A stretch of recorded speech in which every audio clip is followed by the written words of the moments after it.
Hallo und herzlich willkommen bei Epic. Wir zeigen euch heute ein paar Tarpaufbauten und welches Zubehör wir dafür verwenden.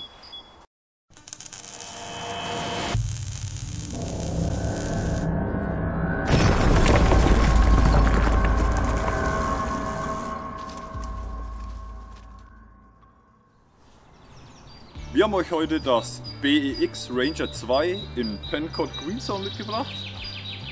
Anbei haben wir schon das Tarp ein bisschen vorbereitet, so wie es ich für meine persönlichen Präferenzen in den letzten schon seit Jahren benutze. Das ist zum einen Teil die Camp Jams von Night Eyes in der Alu-Version. Und wenn wir es jetzt gleich ausgepackt haben, zeige ich euch, was ich noch immer fix dran verbaut habe. Und das sind ganz simple Brusig-Schlaufen in der Paracord 1 Version.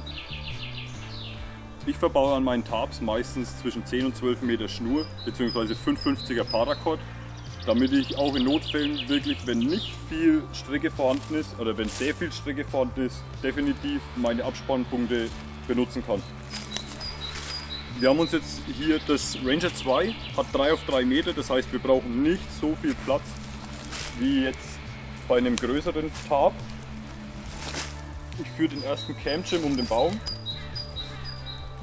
hänge den Camp Jam wieder ins Paracord, ziehe mir erstmal grob meine Strecke stramm und somit ist die erste Baumhälfte schon fertig. Wie man gesehen hat am Anfang vom Video, ich habe eine Seite vom Tarpschnur senkrecht um den Packsack gepackt, die andere waagrecht. Der Grund ist, wenn man beide zusammen abrollt, die verheddern sich immer. Deswegen jetzt kann ich einfach laufen. Das Tarp bleibt die ganze Zeit eingepackt, berührt nie den Boden.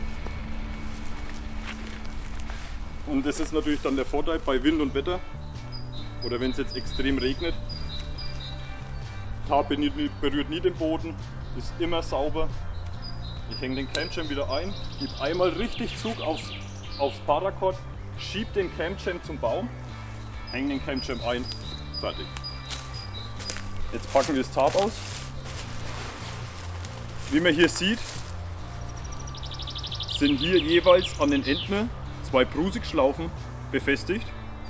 Wer es kennt aus dem Klettersport oder aus dem Hobbyknoten, aus der Hobbyknotenkunde, Brusig-Schlaufen sind selbst festziehende Schlaufen, die, sobald man Zug drauf gibt, sich komplett selbst verspannen. Wir ziehen jetzt quasi auf unsere Campgröße auf. Wie man sieht, ist die Hälfte der Arbeit jetzt schon getan und wir brauchen jetzt nur noch unsere Abspannleinen setzen. Ich für meine persönliche Präferenz habe immer alle Abspannleinen in Form von 550er Paracord immer an jeden Tarp fest verbaut. Dazu habe ich kleine 60 mm Alu-Karabiner, damit sich das Tarp im Karabiner immer frei bewegen kann. Bei mir ist eine Abspannleine im Schnitt 2 Meter lang.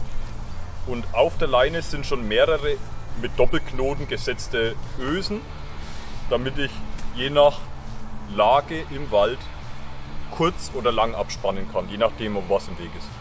Ich persönlich benutze dafür handelsübliche 16 mm Aluheringe, die kriegt ihr bei eBay oder bei Amazon im 10er, 20er Pack für kleines Geld. Die hinteren Schlaufen haben wir schon gesetzt für die Kamera, damit das alles ein bisschen schneller geht. Im vorderen Bereich benutze ich jetzt eine kurze Schlaufe und spanne mir ungefähr schräg zum Tarp wegwärts meine Punkte ab.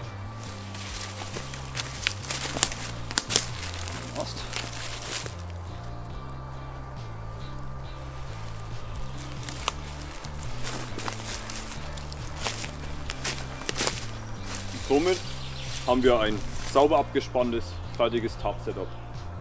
Ihr könnt euch natürlich bei Bedarf je nach eigener Prävention zusätzliche Abspannleinen nochmal an euer Tarp setzen. Wenn ihr wisst, es kommt zum Beispiel ein bisschen Starkregen oder viel Sturm, dann könnt ihr euch natürlich in der Mitte oder je nachdem wie eure Ösen gesetzt sind, natürlich nochmal zusätzliche Abspannleinen setzen. Der letzte Aufbau war ein sogenannter A-Frame, der eigentlich aber in der Luft steht. Der nächste Aufbau wäre jetzt quasi ein sogenannter Zeltaufbau mit Tarp, eine Seite offen. Das heißt, wir haben 2 Längsseiten, also 2 Seiten des Tarps bündig mit dem Boden. und 2 Seiten, die diagonal hoch zum Baum wandern. Für dieses Setup benötigen wir wieder insgesamt eigentlich 4 Brusigschlaufen wieder. Und die Ridgeline, die wir vorhin, also die Firstschnur, die wir vorhin komplett von Baum zu Baum benutzt haben, benutzen wir diesmal nur einseitig an einem Baum, wo wir aber wieder den Cam Jam zum eigentlichen Nachspannen des Tarp-Setups benutzen können. Jetzt setzen wir als erstes diagonal gegenüberliegend des Baumes, unserer ersten Ecke, den ersten Hering und versuchen, das Tarp schon auf eine gute Grundspannung zu bekommen. Unsere hintere rechte Ecke haben wir zwecks der Kamera schon gesetzt mit dem Hering. Und jetzt setzen wir unsere dritte Ecke und versuchen nochmal unsere Komplettspannung richtig schön stramm zu bekommen. Somit haben wir ein sehr, sehr flaches Setup, das absolut perfekt ist für Sturm und für sehr starken Platzregen. Wer in seinem Setup noch mehr Kopffreiheit haben möchte, kann die übrig gebliebenen Abspannleinen nutzen, um zum Beispiel einen in der Nähe befindlichen Baum zu suchen. Den zweiten Cam Jam hängen wir dann in der genau mittleren Öse des Tarps ein, können das ganze Setup stramm ziehen. Somit können locker 2 bis 3 Personen unterm Setup schlafen und es haben alle komplett Kopffreiheit. Bei unserer letzten Aufbauart haben wir unsere Firstschnur, Ridgeline, sehr, sehr tief jetzt gesetzt, damit wir die eine Hälfte des Tarps als Wetter-Regenschutz nutzen können und die andere Hälfte benutzen wir jetzt quasi zum drauf liegen, sprich Nässeschutz von unten. Wir haben uns unsere Brusigschlaufen wieder geändert und haben es jetzt genau in die Mitte der Breite gesetzt und setzen jetzt quasi unsere ersten beiden Heringe zum Abspannen.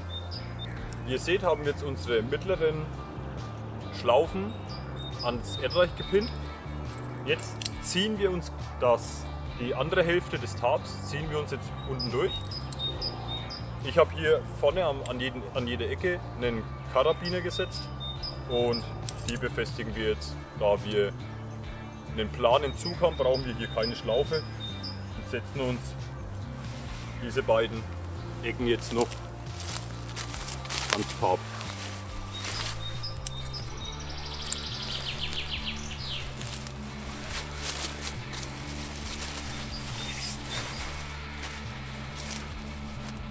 Somit haben wir jetzt ein leicht geschlossenes System, wo wir unsere Ausrüstung und uns selbst komplett unterbekommen. Wir haben Nässeschutz von unten, wir haben Nässeschutz von oben. Man könnte jetzt die Ecken noch besser abpinnen mit den Heringen und somit mehr Spannung aufs ganze System bringen. Wir haben jetzt vom kompletten Setup noch einen Karabiner übrig. Den schlaufe ich jetzt hier in der Mitte ein, ziehe ihn mit auf die Ridgeline und somit habe ich jetzt hier auch genug Spannung, dass es wirklich schön regen- und wetterdicht ist. Durch die 3 Meter vom Ranger 2 Tarp habe ich wirklich genug Platz. Ich habe zum Kopfende, zum Fußende super Wetterschutz. Ich kann am Fußende noch locker einen großen Rucksack mit unterbringen.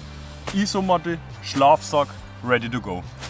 Für die Hängemattenschläfer unter euch, wie ich auch selbst einer bin, habe ich jetzt noch eine tolle Sache mitgebracht und das ist das Hexagonal-Tarp von Begadi. Das hat eine sehr, sehr lange Kopfseite und dadurch, dass ich zum Beispiel mit einer Warbonnet Blackbird XLC schlafe, die von Haus aus 3,20 Meter lang ist, passt da eigentlich so gut wie jede Hängematte drunter. Sei es eine Ticket to the Moon XXL, die auch knapp 3,20 Meter oder 3,40 Meter hat, oder sei es eine Hennessy Hammock. Im Endeffekt, ihr kriegt da alles drunter und locker noch 2-3 Rucksäcke, wer auch immer 2-3 Rucksäcke dabei hat im Film. Wie ihr seht, das Tarp ist wirklich riesig, also solltet ihr auch bei eurer Campwahl oder Suche bei den Bäumen, solltet ihr euch immer sicher sein, dass ihr es auch wirklich dazwischen reinbekommt, aber die meisten, die eine gute oder eine große Hängematte haben, wissen ihren Baumabstand und können damit dann auf jeden Fall super arbeiten. Wenn ihr Fragen habt, zum Tarp-Thema, zu Abspannmöglichkeiten. Wenn ihr mehr von diesem Kram sehen wollt, wir hätten auf jeden Fall Bock drauf. Sagt uns Bescheid, lasst einen Kommentar da. Wie immer an dieser Stelle, gebt auch ein Like fürs Video, am besten für alle Epic-Videos. Lasst ein Abo da, drückt die Glocke, dass ihr immer benachrichtigt werdet. Bis dann, Servus.